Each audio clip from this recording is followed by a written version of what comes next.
So ayan mga kalesrak, no? April 9.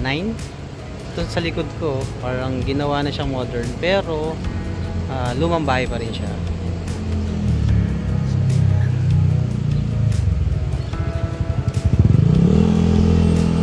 So again, pa-support kami ulit ng aming YouTube channel, Pamana at Kasaysayan. Salamat!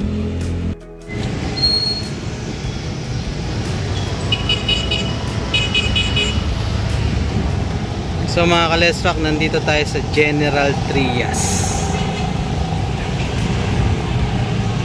Isa rin sa mga lungsod na makasaysayan to mga kalesrak, no?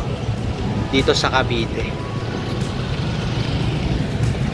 So meron ditong ginagawang bahay, oh.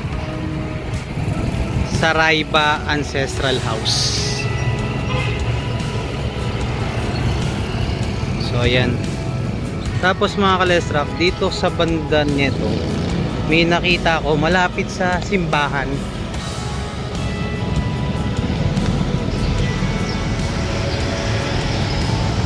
So ito, farma siya, Sarayba.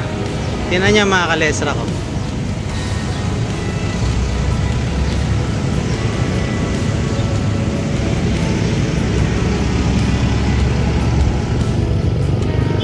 So ayan.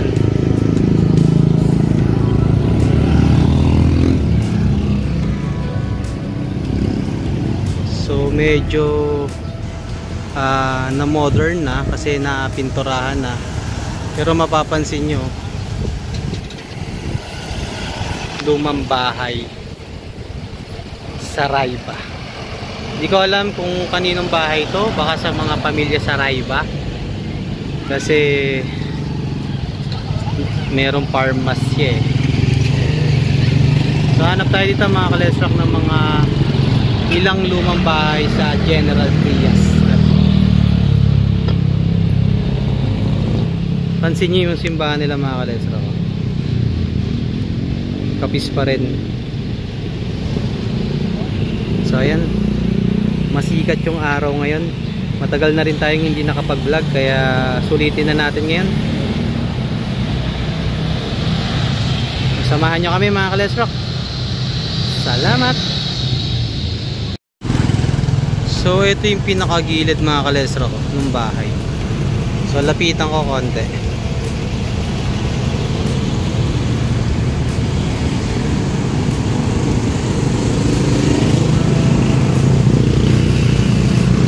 So malaki rin yung bakuran, no? Wow! Ganda. General Trias, Cavite.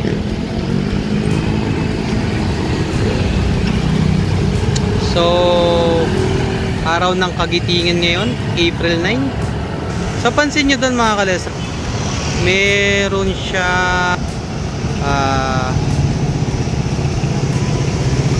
statwa.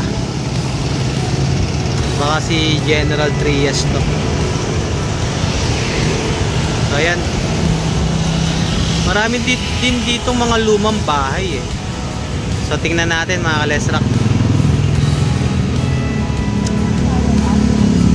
Ganda ng umaga ngayon.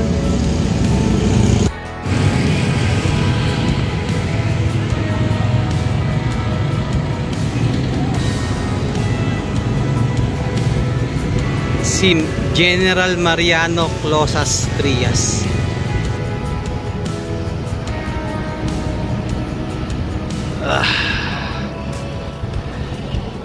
So may marker siya dito mga kalesrak.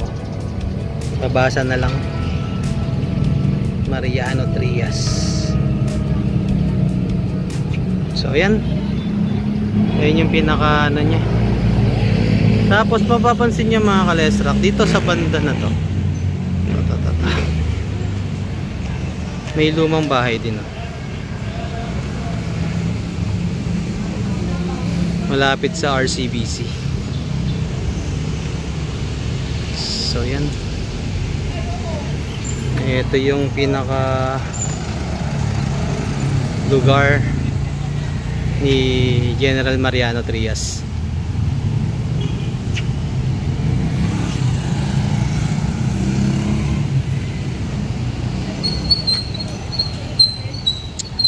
So, samahan nyo kami mga Kalestrak, no?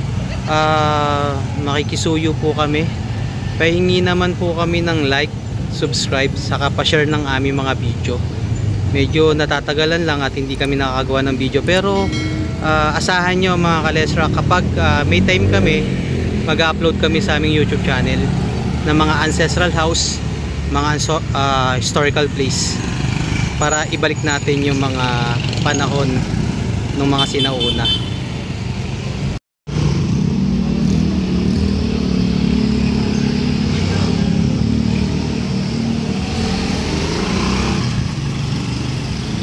So ang ganda talaga ng mga lumang bahay, no? Titibay niyan.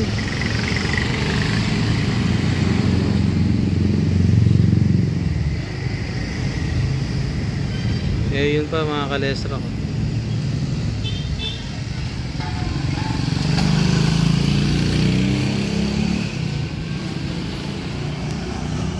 So tingin-tingin lang tayo dito mga Kalestrak. Ang ganda.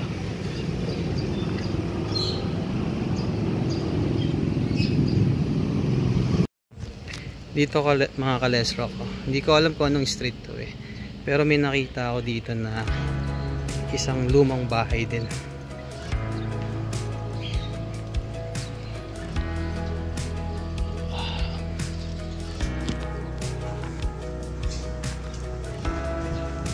So eto mga Kalestrak,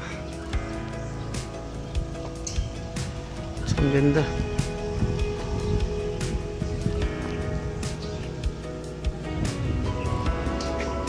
Diba? Hindi ko alam kung anong street to eh.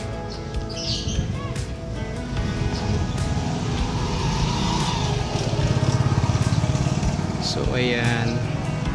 Pero syempre ano na siya, nirenovate na siya. Pero makikita mo pa rin yung pagkalumang bahay niya. So balik tayo sa plaza mga Kalestrak.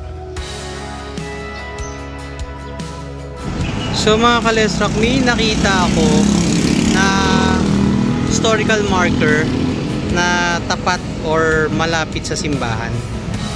So ayan, ito mga Kalestrak. Pero ni-renovate na to, no?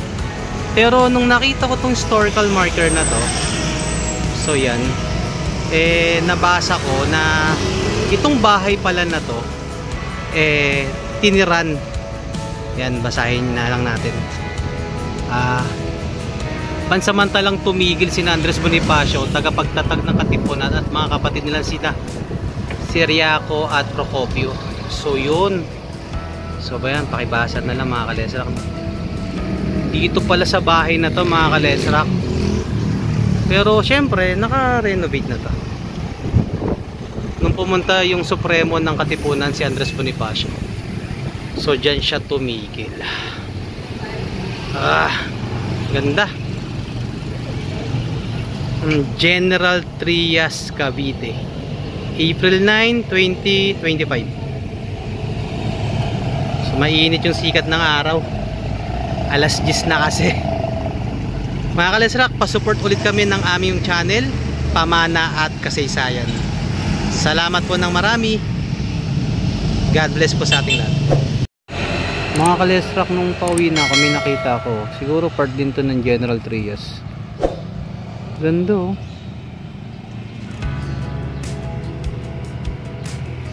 Lapit lang din to sa munisipyo eh oh.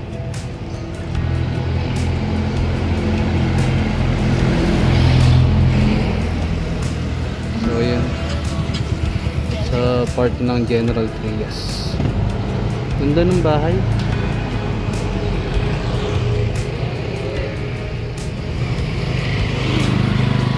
Marami pa rin talagang mga bahay na mga luma dito sa General Trias.